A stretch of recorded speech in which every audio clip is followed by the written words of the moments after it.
Hello everyone, welcome back to our channel. तो इस video में हम स्टार्ट करेंगे क्लास 10th मैथ चैप्टर 11 के एग्जांपल्स। इससे पहले वाली वीडियो में हम बात कर चुके हैं इंट्रोडक्शन और साथ ही साथ में हम सारी एक्सरसाइज को कवर कर चुके हैं। तो अब हम बात करते हैं जितने भी हमारे एग्जाम्पल हैं उसको कवर करेंगे इस वीडियो में। तो हमारे सिर्फ दो ही एग्जाम्पल है, तो हम दोनों एग्जाम्पल्स को इसी वीडियो में कवर करेंगे। तो सबसे पहले हम बात करते हैं क्वेश्चन नंबर फर्स्ट की, यानी हमारा एग्जाम्पल नंबर क्या बोला है। देखो एग्जाम्पल नंबर 1 में क्या बोला है, find the area of the sector of a circle with radius 4 centimetre of a angle 30 degree and also find the area of corresponding major sector. Pi की वैल्यू हमारे पास 3.14 यूज करनी है। देखो क्वेश्चन में क्या बोला गया है, हमें एरिया ऑफ सेक्टर फाइंड करना है विद, और हमारे एरिया ऑफ सेक्टर फाइंड करना है, और हमारा रेडियस कितनी दी गई है 4 सेंटीमीटर दी गई है, और साथ ही साथ में हमारे पास एंगल कितने डिग्री का दिया गया है, एंगल दिया गया है हमारा 30 डिग्री का। अब एंगल ऑफ सेक्टर क्या होता है, जब जो हमारे दो रेडियस के बीच में जो एंगल बनता है उसको क्या बोलते हैं हम, सेक्टर। तो हमारे दो सेक्टर बनते हैं, पहला होता है ये जो छोटा वाला करता है उसको क्या बोलते हैं माइनर सेक्टर, और दो बड़ा वाला करता है उसको क्या बोलते हैं हम मेजर सेक्टर। तो पहले हम पहुंचा find the area of the sector. Sector का मतलब है यहाँ पे माइनर सेक्टर की बात की रही। पहले हमारे लिए माइनर सेक्टर फाइंड करना है, फिर उसके बाद हमारे लिए मेजर सेक्टर फाइंड करना है। तो सबसे पहले हम बात करते हैं माइनर सेक्टर की, या फिर एरिया ऑफ सेक्टर बोल सकते हैं। Solution first, area of sector. तो हमने आपको इंट्रोडक्शन में क्या पढ़ाया था, एरिया ऑफ सेक्टर का फॉर्मूला क्या होता है, थीटा अपॉन में 360 इंटू पाई आर स्क्वायर। ठीक है, अब यहाँ पे वैल्यूज को पुट करते हैं। थीटा की वैल्यू कितनी, हमारे थीटा कितने डिग्री किया दिया है 30 डिग्री, अपॉन में 360 इंटू पाई की वैल्यू हमारे लिए यूज करनी है, और रेडियस 4 का 4 इंटू में 4। अब इसको हम सोल्व करते हैं। तो सबसे पहले से हम कैंसिल करेंगे, 0 से 0 पर 3 से करेंगे तो यहाँ पे कितना आ जाएगा 12 आ जाएगा। और हम क्या कर सकते हैं, अब इसे 4 से कैंसिल करते हैं, 4 3 जा 12। अब हमारी कोई वैल्यू कैंसिल नहीं होगी तो हम इसे सिंप्लीफाई कर देते हैं, यहाँ पे आगे यहाँ पे सॉल्व हो जाएगा। ठीक है, 4 4 जा 16 1, फिर 4 1 जा 4 4 5, 4 3 जा 12, अपॉन में हो जाएगा हमारा 3। अब क्या कर देंगे, हम इसे 3 से डिवाइड कर देते हैं, 3 4 जा 12, तो यहाँ पे हो जाएगा 3 4 जा 12। ठीक है, यहाँ पे एक पॉइंट है तो एक पॉइंट का, फिर उसके बाद 3 1 जा 3, फिर यहाँ पे कितना बचा 2, हमारा इस तरीके से बचेगा 2 बचेगा मतलब 26। अब 3 के टेबल में 26 तो आता नहीं है, 24 आता है, 3 8 जा 24, फिर अगेन हमारा क्या बचेगा 20, 2 बचेगा, फिर उसके बाद पॉइंट है तो हमें लिखने की कोई जरूर नहीं, उसके बाद हमारा 6, फिर अगेन 6 आएगा, फिर 6 आएगा। तो हम क्या करते हैं, एक नंबर को बढ़ाते हैं, ये ग्रेटर है तो हम इसको सीधा कर लेते हैं 9। अप्रोक्सीमेट में लिख दिया हमने आंसर एक तरीके से। ठीक है, अप्रोक्स। अब देखो, अब आगे हमसे बोला है मेजर सेक्टर फाइंड करना है, तो हम ये area of major sector, major sector, तो मेजर सेक्टर का एरिया हम किस तरीके से फाइंड कर सकते हैं, या तो आप थीटा की जगह कितना लिखो, 30 में से माइनस कर दो, 30 में से 360 में से माइनस कर देंगे 30 डिग्री, तो ये कितना लगेगा मेजर सेक्टर।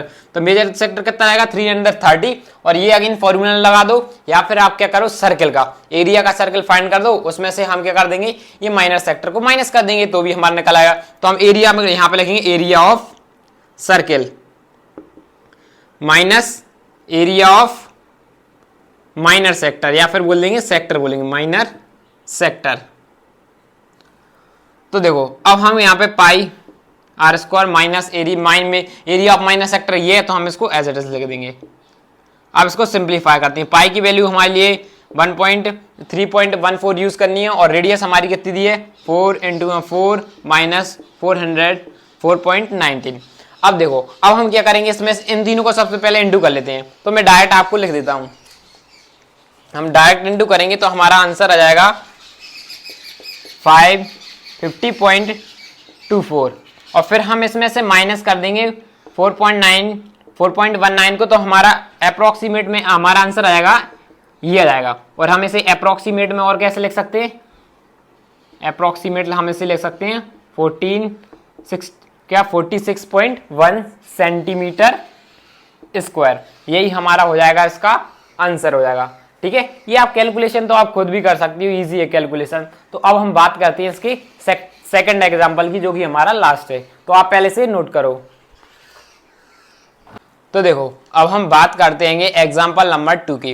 एग्जाम्पल नंबर 2 में क्या बोला गया है, find the area of a segment A by B shown in figure. हमारे लिए क्या करना है, सेगमेंट फाइंड करना है, एरिया ऑफ सेगमेंट। जो हमारे पास ब्लू कलर का रीजन दिखाई दे रहा है ये क्या हमारा सेगमेंट है, तो ये हमको सेगमेंट का एरिया फाइंड करना है। और आगे क्या बोला गया है, if radius of a circle is 21 centimetre, हमारे पास रेडियस ऑफ सर्कल कितनी है 21 सेंटीमीटर, और जो हमारे पास एंगल दिया है, ये जो एंगल है ये एंगल कितना है 120 डिग्री का आएगा, और हमारे लिए पाई की वैल्यू 22/7 यूज करनी है। तो हम इसे किस तरीके से ये साइड रीजन फाइंड कर सकते हैं, आप कहोगे यदि हमने सेक्टर का रीजन, ये क्या हमारा एक ये पूरा क्या है कि ये सेक्टर है, ये सेक्टर है, इस सेक्टर में से हमने ये ट्राइंगल हटा दिया तो हमारे पास साइड रीजन निकल के आएगा, ठीक है। लेकिन ये ट्राइंगल कौन सा है, सबसे पहले तो आपको ये पता होना चाहिए ये हमारा ट्राइंगल कौन सा है, आइसोसेलेस ट्राइंगल। अब देखो मैं इसको उल्टा बना देता हूं, यहां पे मैंने इस ट्राइंगल को घुमा दिया है, ठीक है, सीधा कर दिया है मैंने इस ट्राइंगल को, यहां पे इस तरीके से सीधा कर दिया ए, और यहां पे कर दिया बी, बस इसको ऐसे कर, और ये हो जाएगा हमारा ओ।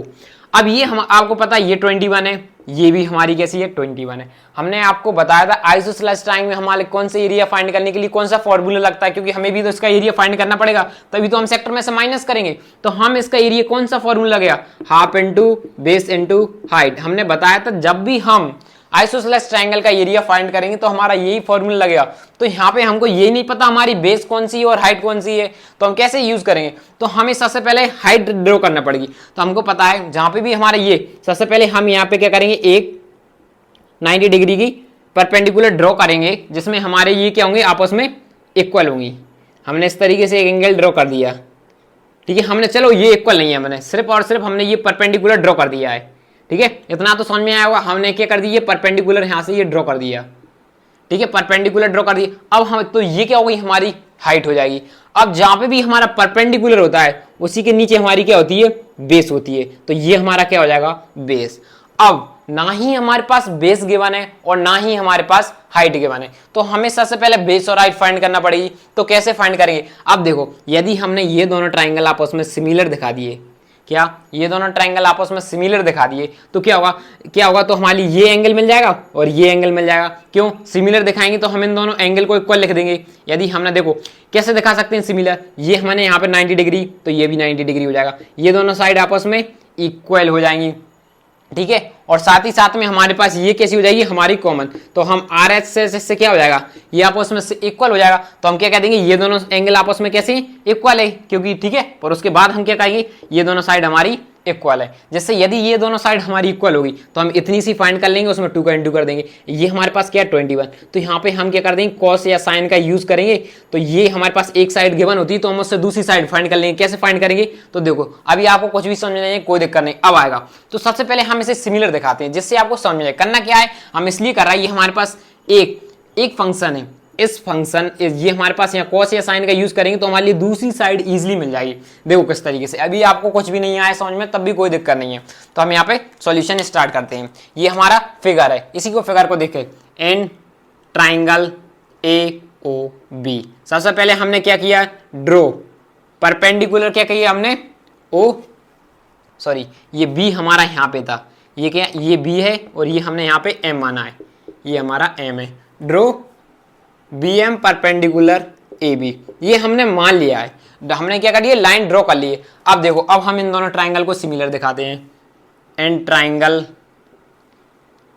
ओ ए एम, एंड ट्राइंगल देखो ओ ए एम, तो हमें ओ बी एम लेना पड़ेगा, ओ बी एम, ठीक है। अब हमें यहाँ पे कैसे, सबसे पहले हम क्या करते हैं, ये देखो यहाँ पे देखो ए एम ओ इक्वल हो जाएगा हमारा बी एम ओ, क्योंकि दोनों कैसे हैं, बोथ 90 डिग्री, थोड़ा पास में, बोथ 90, ठीक है। अब आगे बात करते हैं हम, अब उसमें क्या, ओ एम इक्वल में ओ एम, दोनों कैसे हैं, कॉमन है। अब हम बात करते हैं ओ ए इक्वल टू हमारे कैसे हैं, O B, radii of circle, radius है दोनों सर्किल की तो आपस में क्या होंगी, सेम हो गई। तो हम कैसे यहां से कह सकते हैं, ट्राइंगल, यहां पे लिखेंगे ट्राइंगल ओ ए एम, या हमने यहां पे दिखा दिया सिमिलर दिखा दिया, या फिर हम कॉन्ग्रुएंट भी दिखा देते हैं। देखो यहां से हमारे ये ट्राइंगल है, ये देखो ये हमारा ट्राइंगल है, ये हमने कहां से स्टार्ट कर रहा है, OAM, तो हमारे लिए किसको इक्वल में दिखाने में, OBM, तो हम यहां पे लिख देंगे ट्राइंगल OBM बाय CPCT। हम इसको कैसे दिखा देंगे, कॉन्ग्रुएंट दिखा दिया, ठीक है, कॉन्ग्रुएंट दिखा दिया सभी। अब देखो ये आपस में सभी चीज इक्वल है, तो अब हम क्या कह सकते हैं, अब देखना यहां से, या बाय यहां से बाय RHS लिखना थी, किससे दिखाया, बाय RHS से दिखाया। अब देखो अब हम क्या कर सकते हैं, ये वाला एंगल और ये वाला एंगल को आपस में इक्वल ले लेते हैं, हम इस एंगल को मान लेते हैं 1, ठीक है, और ये एंगल को मान लिया हमने 2 मान लिया, तो हमारा क्या हो जाएगा, एंगल 1 इक्वल में एंगल 2, और हमें किसकी जरूरत है, ये वाली साइड की, तो ये वाली साइड को भी हम आपस में इक्वल दिखा देते हैं, एंगल AM इक्वल टू में एंगल MB, ये दोनों साइड आपस में इक्वल दिखा दी हमने, क्योंकि हमने अभी दिखाया ये हमारे ट्राइंगल कैसे एक दूसरे के करस्पॉन्डिंग है, एक दूसरे के सिमिलर है, सेम है, करस्पॉन्डिंग दिखा दिया। अब देखो अब यहां से क्या करते हैं, नाउ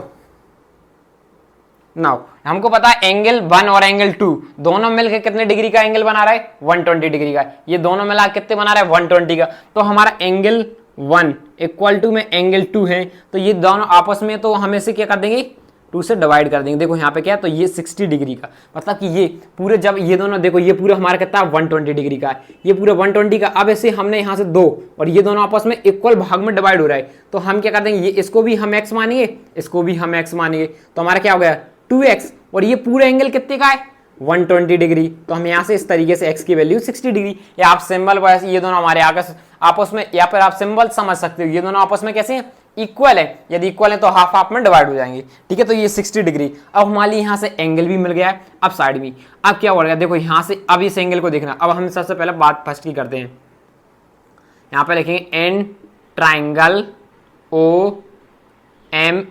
OMA ट्राइंगल में देखो ये वाले ट्राइंगल को, ये हमारा ट्राइंगल है, ये वाला ट्राइंगल, ठीक है, इस ट्राइंगल में हमारा एंगल कितने डिग्री का है, ये 60 डिग्री का, तो ये देखो जहां पे भी हमारा एंगल गिरता है तो यहां से एंगल यहां पे बन रहा है, तो ये क्या हो जाएगी हमारी बेस, जहां पे भी एंगल बनता है वो कहते हैं बेस, और एंगल के सामने वाली क्या होती है, परपेंडिकुलर। तो आप ये मत मानना बेस, जहां पे भी हमारा एंगल गिर रहा है, ये तो एक अल्कलाइन है, सीधा कौन है ये, तो हमारा एंगल यहाँ पे गिर रहा है, आप इस तरीके से जो एंगल बन रहा है, तो वो एंगल हमारा ये देखो, यदि ऐसा होता हमारा, ये इस तरीके से होता हमारा ट्राइंगल, तो ये जो एंगल यहाँ, ये सीधी लाइन है, तो हमारा एंगल यहाँ पे गिर रहा होगा, इधर पे तो जा रहा होगा, जहां इस तरीके से ये जो हमारी लाइन बनती है अल्कलाइन, जिसको ये स्लोप बनता है, तो उसको नहीं कहते, जहां पे एकदम लाइन सीधी होती है या परपेंडिकुलर होती है वहां पे हमारा स्लोप गिरता है, तो यहाँ पे स्लोप, तो ये होगा हमारा बेस और ये होगा हमारा परपेंडिकुलर। तो हमें किसकी जरूरत है, सबसे पहले हम यहाँ से हाइट निकालते हैं, तो ये क्या है, बेस, और हमारे पास गिवन क्या है, हाइपोटेनियस, तो हम क्या ले,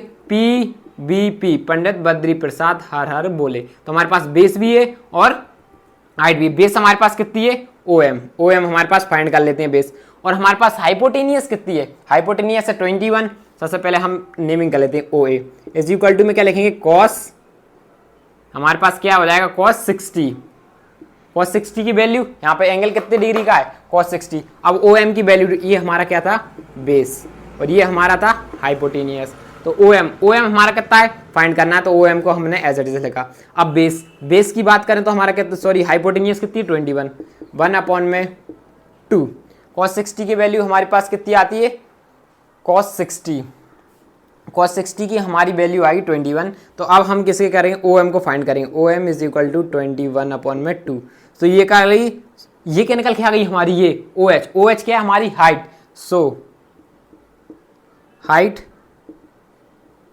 ऑफ द ट्राइंगल कितनी निकल के आ जा रही है हमारी, 21/2।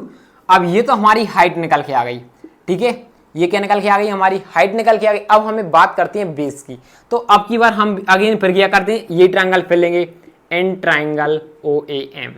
अब की बार हमें बेस चाहिए, तो हम बेस निकालने के लिए भी कोई भी दूरी, अब देखो हमारी ये हमारे पास 2 चीजें गिवन, अब इसमें से आप कोई सी भी साइड ले लो, हमने ये ले लिया अगेन H, और हमारे लिए P, तो हमें पंडित बद्री प्रसाद हर हर बोले, तो ये किसका रहता है, साइन का रहता है, साइन का क्या होता है, P/H इज इक्वल टू में साइन थीटा होता है, तो परपेंडिकुलर हमारे पास फाइंड करना है, क्या है, AM अपॉन में हाइपोटेनियस कितनी है, AO इज इक्वल टू में साइन 60 डिग्री, ठीक है। अब यहाँ पे वैल्यूज को पुट कर देते हैं। ए एम तो हमको फाइंड करना है गई, ओ ए वो कितना है 21, साइन 60 की वैल्यू आती है √3 अपॉन में 2, तो हम लिखेंगे A M is equal to में √3 इंटू 21 अपॉन में 2, तो हमारा ए एम निकल के आ जाएगा, ए एम निकल के कितना आ गया हमारा 21 √3 अपॉन में 2। ठीक है, ये हमारा ए एम निकल के आ गया। अब देखो हमारे लिए ये पूरा चाहिए, ये है हमारी पूरी बेस, ये है पूरी बेस, ट्राइंगल की बेस है। ये तो इस वाले ट्राइंगल की बेस थी, ये पूरे बड़े वाले ट्राइंगल की तो ये वाली बेस है ना। तो हम ए बी किससे मिलके बनाए, A B is equal to किससे बनाए, A M plus M B से मिलके बनाए। तो ए एम ये कैसे हैं आपस में, दोनों इक्वल है, तो हम लिख सकते हैं A M plus A M, तो यहाँ पे क्या निकला है 2am। अब देखो ये कैसे लिख दिया, ए एम प्लस हमने कैसे लिखी, ये दोनों आपस में इक्वल है, तो हम ए एम की जगह देखो ए एम आपस में इक्वल है, तो बी एम की जगह भी हमने क्या पुट कर दिया ए एम, ये 2 है, तो हमें यहाँ से 2 की वैल्यू 21 अपॉन में √3 अपॉन में 2 इनटू में 2, तो ये 2 से 2 हमारा कैंसिल निकल के जाएगा। तो हमारा यहाँ पे लिखते हैं बेस, बेस किसके निकल के आ गई 21 √3, बेस ये क्या निकल के आ गई, बेस ऑफ द ट्राइंगल, ये हमारी ट्राइंगल की बेस निकल के आ गई। अब हम बात करते हैं इसके एरिया की। अब हम देखो हमारे पास हाइट भी है, बेस भी है, आप सेक्टर में से माइनस कर देंगे ट्राइंगल को। तो पहले आप ये नोट कर लो, मैं इतना रफ कर रहा हूं, ठीक है, आई होप नोट कर लिया होगा। अब मैं इसे रफ कर देता हूं। तो देखो अब हम क्या कर देंगे, area of the shaded region, shaded region, हमको शेडेड रीजन फाइंड करना हैगा, या फिर बोल सकते थे segment. Area of sector minus area of triangle, triangle कौन सा है AOB। एरिया ऑफ सेक्टर क्या होता है हमारा, थीटा अपॉन में 360 into πr² minus half into base into height. ये हमारा ट्राइंगल का फॉर्मूला होता है। थीटा की वैल्यू 120 अपॉन में 360 इंटू पाई की वैल्यू हमारे पास क्या यूज़ करनी है 22 अपॉन में 7, और हमारे पास रेडियस कितनी दी है 21 दी है इंटू में 21 minus half into base, base हमारे पास कितना दिया है, ये बेस ये देखो वो निकल के आया था बेस 21 √3 इंटू हाइट हमारी कितनी निकल के आ रही है, हाइट ये रही हमारी हाइट 21 अपॉन में 2, ये हमारी हाइट निकल के आ रही थी। अब हम इसको सिंप्लीफाई करते हैं। सबसे पहले वैल्यूज कैंसिल, 1 0 से 1 0, 12 से सीधे कैंसिल करेंगे, 12 2 जा 12 3 जा 36, 3 से कैंसिल हो गया, और 7 2 जा 7 3 जा 21, ये भी 3 से कैंसिल हो जाएगा। अब हम इनको क्या करते हैं, अब पहले तो इनमें कॉमन क्या किया जाता है, देखो कॉमन हमारा आ जाएगा 21, यहाँ से कॉमन 21 लिया, बचा क्या है 22 माइनस, और यहाँ पे क्या बचेगा, हमें इसमें से देखो हमने एक 21 कॉमन ले लिया, तो क्या बचे 21 √3 और 2 इंटू 2 4, तो हम लिखेंगे 21, इसका इसके साथ मल्टीप्लाई करेंगे 88 √3, और ये हमारा LCM आ गया था। और इसको सिंप्लीफाई कर देंगे तो हम किस तरीके से 20 अपॉन में 4 भी दोनों में से हमारा कॉमन ले लिया, तो हमारा बचा 88 माइनस 21 √3 सेंटीमीटर स्क्वायर। ये है हमारा शेडेड रीजन। देखो मैं एक बार और बताता हूँ हमने किया क्या है इस क्वेश्चन में। हमारे लिए ये ट्राइंगल में सबसे गड़बड़ दी थी, हमारे पास ना ही बेस थी ना ही हाइट थी, क्योंकि आइसोसेलेस ट्राइंगल में हमारे लिए हाइट और बेस दोनों की ज़रूरत होती है। तो हमारे पास सबसे पहले हमने हाइट फाइंड करी, फिर उसके बाद हमने बेस फाइंड किया, फिर उसके बाद हमने वैल्यू फॉर्मूलास में पुट करी। तो हाइट और बेस आपको पता है ये इस तरीके से निकालेंगे, ठीक है। इसी के साथ हमारा सारे एग्जाम्पल्स खत्म होते हैं, बेसिकली 2 ही एग्जाम्पल्स थे। तो अब हम नेक्स्ट वीडियो में स्टार्ट करेंगे नेक्स्ट चैप्टर के साथ। तो आपको मिलते हैं नेक्स्ट चैप्टर में, जब तक आप अच्छे से प्रैक्टिस करोगे।